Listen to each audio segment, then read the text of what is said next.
I'm Ted Keys in Pasadena, California. Welcome to my Tuesday conference call, a free high-powered meeting I hold live every Tuesday for top producing freight agents. Go to tedkeysonline.com for complete call information. Then join us weekly to see new, serious, struggling, and experienced sales professionals move more freight efficiently, effectively, effortlessly, and make more money financially. So watch my recorded call topic highlighted there on your screen right now. When you're finished, go to tedkeysonline.com and hear more podcasts.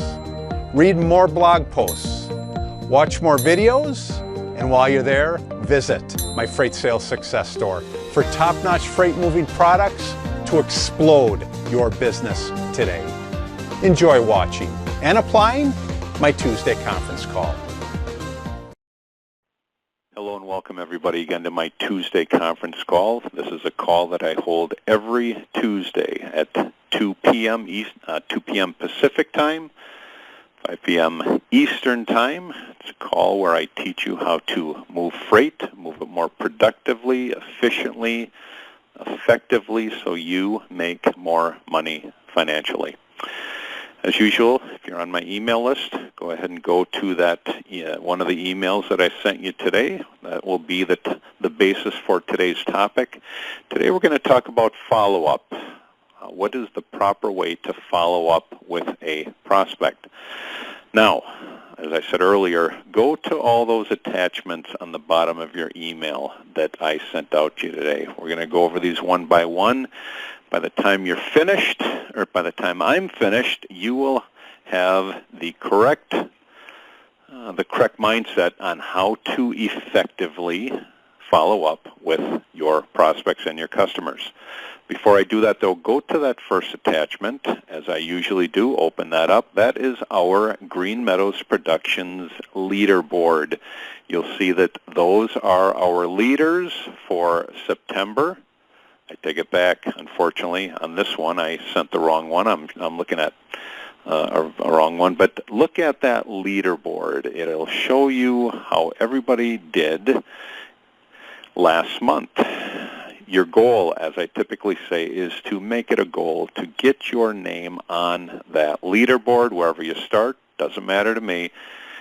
Get your name on that leaderboard and climb that leaderboard. If there's one thing that I could suggest you today as far as doing better and better in this profession is get your name on our leaderboard and climb that leaderboard.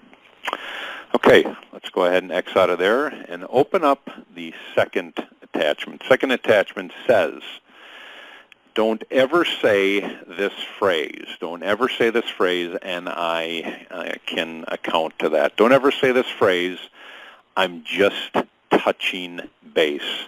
What that means is don't ever, in your follow-up phase of your relationship building, don't ever call a prospect or a customer and say, I'm just touching base.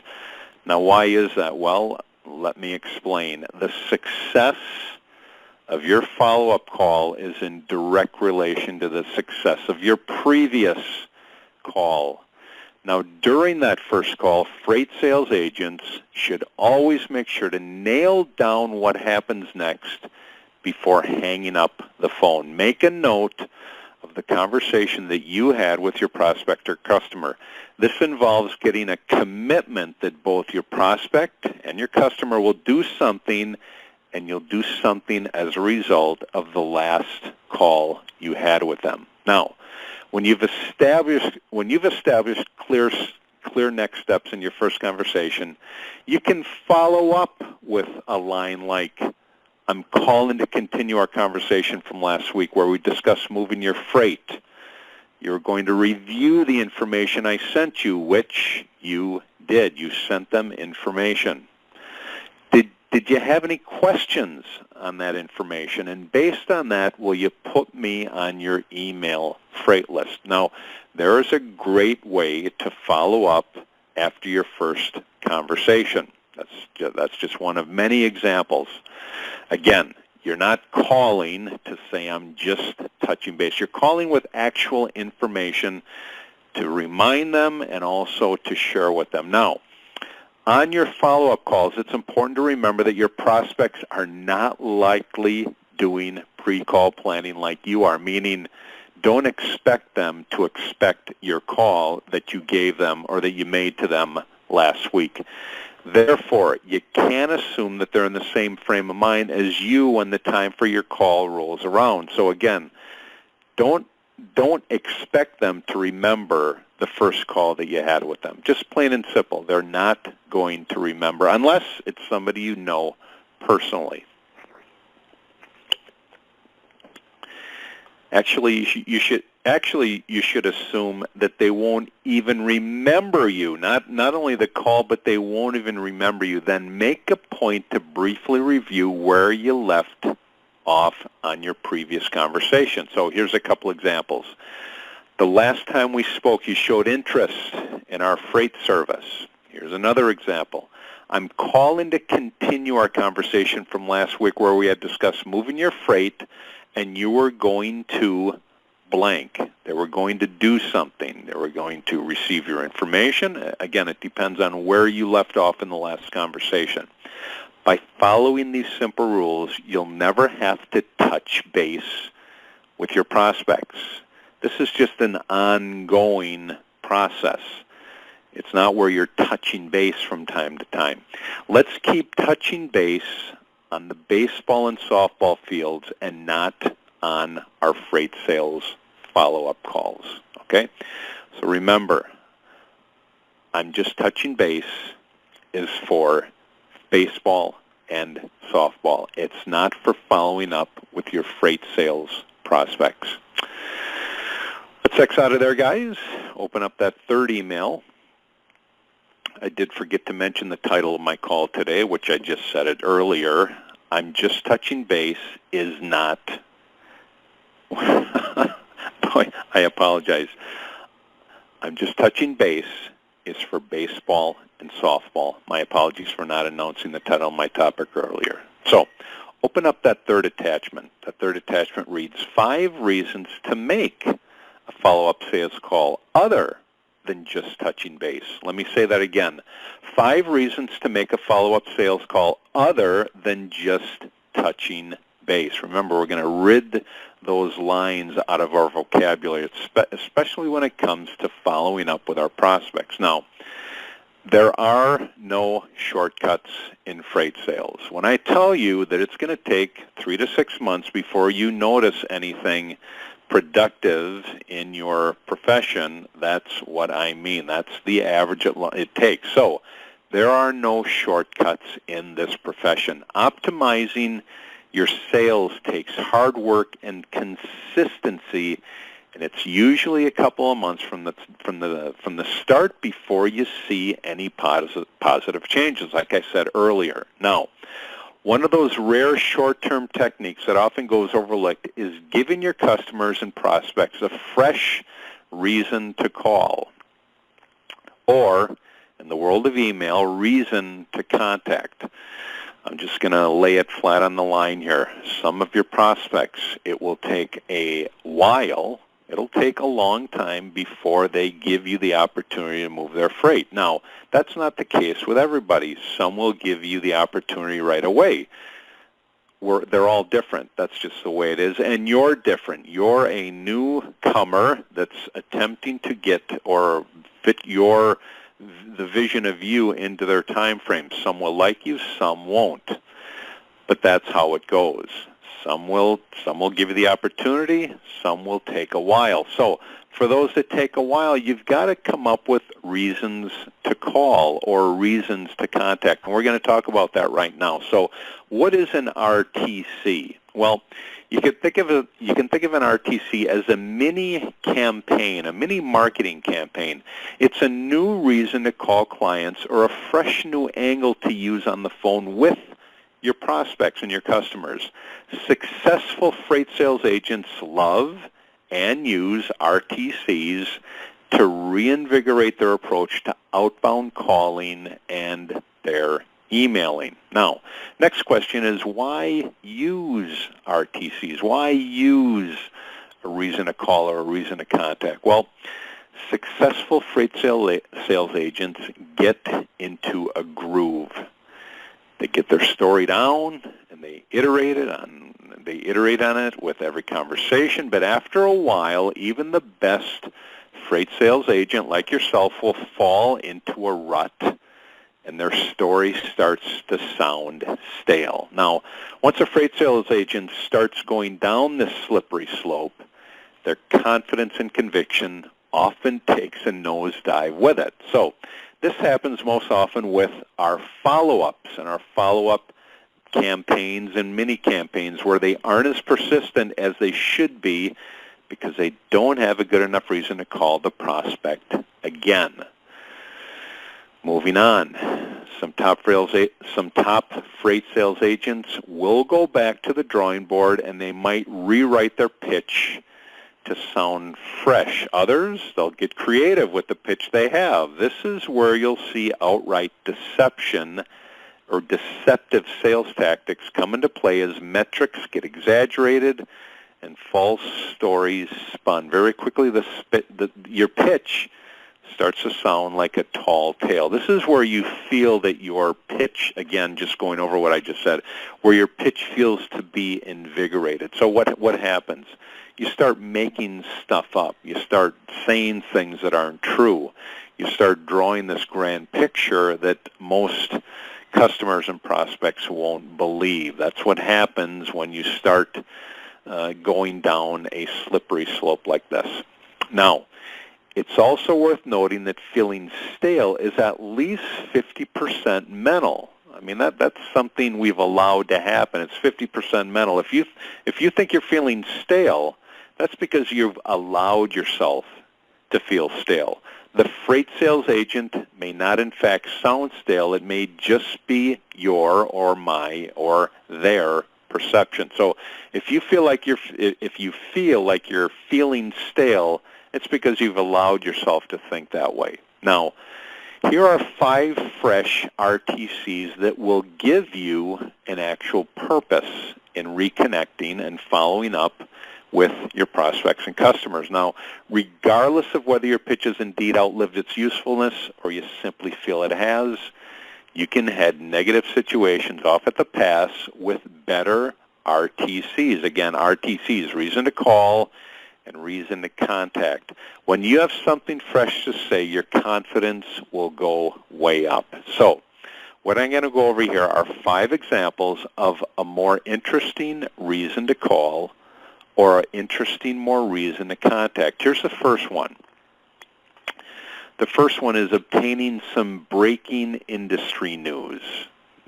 I mean, there are outlets all there on the time. Boy, if you want to do anything, just Google the company that you're calling. Something is going to come up on the ticker. So you're going to share this breaking industry news with them. Here's an example of what you may say after getting something on them.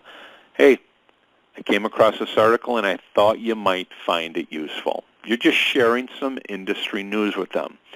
Here's a second RTC, and that's a new client story. A new client story. Here's an example. We just moved some freight for customer X, and I thought you might find it interesting because they're similar to you in Y and Z ways. Again, you're making them familiar with you because you did something similar to what they do. You move their freight in a similar way to how they move their freight. So a new client story. Tell them the story that you just had with either a new client or a competitor of theirs.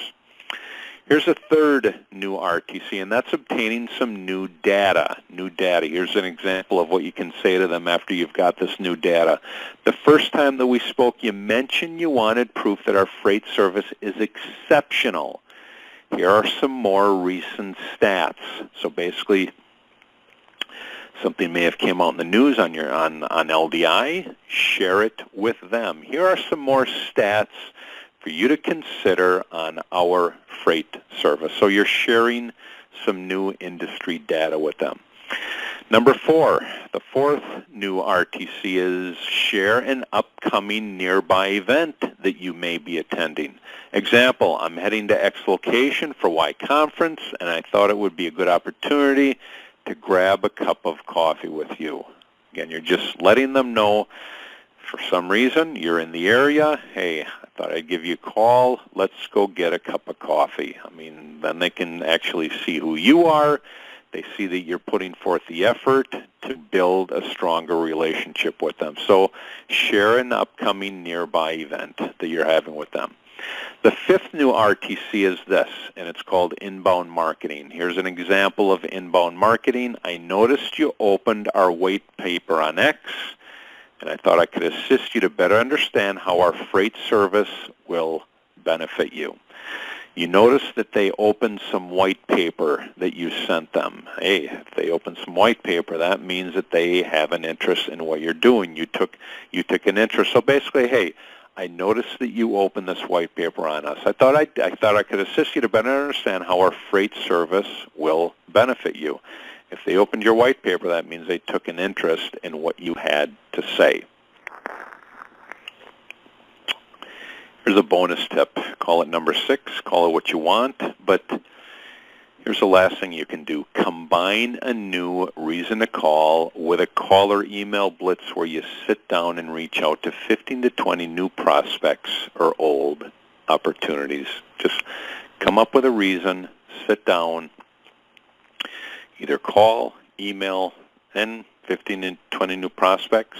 Do it daily, do it weekly. I'll leave it up to you. But those are 5 main RTCs, reason to call or reason to contact a prospect in a new and invigorating way. You're not just calling to say, hey, I'm calling to touch base. Shun that from your vocabulary. You're actually calling with valid information to share with them. And let's face it, boy, when somebody calls us and they gives us information on ourselves, that tells you that they're taking an interest. They're actually going through the process of expending energy to get information on us. Of course, you want that information to be positive information. So, there are 5 reasons to make a follow-up sales call other than just touching base. Now, let's go ahead next out of there and get into our a little more detailed tidbits here. Go ahead and open up that 4th email. Now, basically, what I've shared with you, that 4th email, is the weekly follow-up email template. Now, for those of you that have been a while, you'll see that I send this out to you weekly. I change some words here and there, but I will say this again. This is the lowest form of marketing that you can do. It's the lowest form. And it's so simple to do. Here's the thing. It's so simple to do that our prospects are going to pay attention to it the least. I will say this again. A call beats or trumps an email every time. But one thing I do on this email here is one thing that I'm going to suggest you doing is when you send this out. Now, I take this and I individually send this to every one of my 100 customers. I send out upwards of 100 emails every week to my customer list. But here's what I do on the subject heading. It says what early January freight is moving this week. Here's what I do. What early January blank, what do they ship? Do they ship lumber? Do they ship clothes? Do they ship seeds? Do they ship whatever it is they ship? Take out freight and put in what they actually ship. I mean, again, the goal is to put in something that they can relate to. And if you use that heading, okay, it's going to sound like everybody else. So at least just change that up. Say something that they can relate to, that where they can actually see that you spend some time and energy sending this email out. I will repeat this again. This is like the lowest form of marketing that you can do. It's a standard email, but just snazz it up where it gives them a reason to open it. Okay. hold on, folks. Let's go ahead and X out of there. And let's go ahead and open up that fifth email. Fifth email states, again, we're getting into more intricate tactics here. Remember when you're calling your prospects and customers that preparation and practice. Keyword there, preparation. Second keyword there is practice equals professionalism. I put this in there today to, again, stress preparation. Don't just call somebody out of the blue, as I spoke again earlier, and say, hey, just following up, just touching base. That is not preparing. You've got to give them a reason why you called, and that comes down to your preparation. And the more you do that, that will increase your practice ability. When you keep doing that, you will sound professional. And not only that, you will be professional. So preparation, preparation, preparation, plus practice, practice, practice equals professionalism. If there's one thing you want to sound like when you call somebody is you want, or your desire, your main goal is to sound professional. Okay, let's X out of there. Go to that second line of attachments. Open up that first one on the second row, the sixth one. Remember, when you're calling your prospects and customers, this goes hand in hand with what I'm talking about today. People converse best with those they relate to. Remember, when calling your customers and prospects, that prospects, customers converse best with those they relate to. So when you're calling your prospects and customers and you're actually sharing some valid information with them, regardless of what it is, and you're telling them something that they already know, that's who they're going to converse best with. If there's one thing we know, if there's one person that we know the best about in the world, it's ourself. And when somebody shares something with us that we can relate to, boy, they have our attention. So when you converse and you relate to your prospect with something they already know or may not know, but it's certainly about their company, they are going to be open to listen to you. So people converse best with those they relate to. Let's go ahead and X out of there and open up that seventh attachment, second one on the second row. Remember, when you're calling your prospects and customers, don't sell. Remember, you're calling them, you're sharing information with them. Don't sell. Don't tell them how great you are, how great your company is. Nobody knows, nobody wants to know, and nobody cares. They pay attention when you solve their issues. Let me give you an example.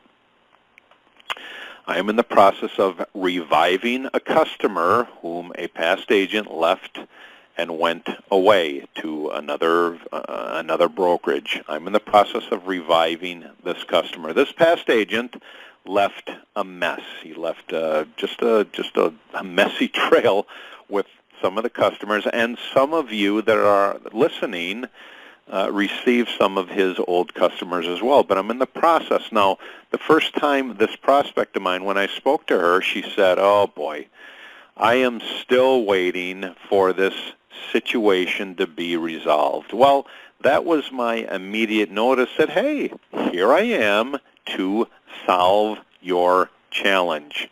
So what do? You solve the challenge. You let them know that you are a problem solver. I didn't tell her how great I was. I didn't tell her how great our company is. I'm showing her that I am a problem solver. So when you call, whether they're old, new, don't sell yourself, just solve their issues. 1 second, folks.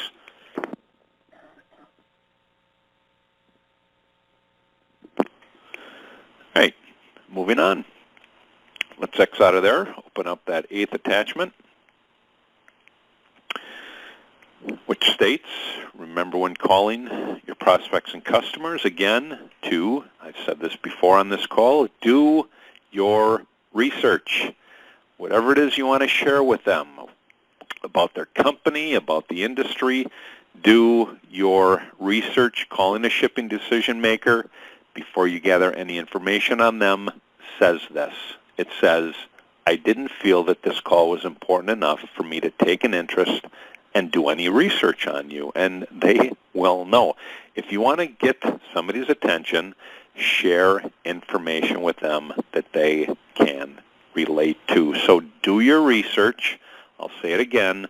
Calling a shipping decision maker before you gather any information on them says, I didn't feel that this call was important enough for me to take an interest and do any research on you.